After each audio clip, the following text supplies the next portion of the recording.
இனி விரிவான செய்திகள். சாரதி அனுமதி பத்திரத்திற்கு புள்ளி வழங்கும் முறைமை அமல்படுத்தப்பட்டுள்ளதை அடுத்து மதுபோதையில் வாகனம் செலுத்துவது துரிதமாக வீழ்ச்சியடைந்துள்ளது என மோட்டார் வாகன போக்குவரத்து ஆணையாளர் திணைக்களம் குறிப்பிடுகின்றது. ஜனவரி மாதத்துடன் ஒப்பிடுகையில் பிப்ரவரி மாதம் மதுபோதையில் வாகனம் செலுத்திய சாரதிகளின் எண்ணிக்கை 10 வீதத்தால் வீழ்ச்சியடைந்துள்ளதாக திணைக்களத்தின் ஆணையாளர் எஸ் ஹரிச்சந்திர தெரிவித்தார்.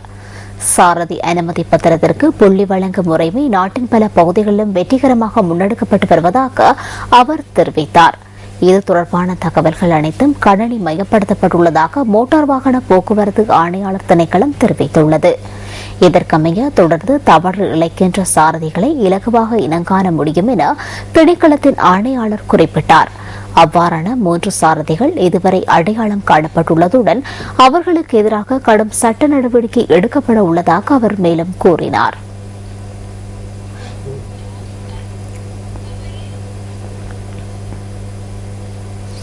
பண்டிகை காலத்தில் நுகர்வோர் சட்டங்களை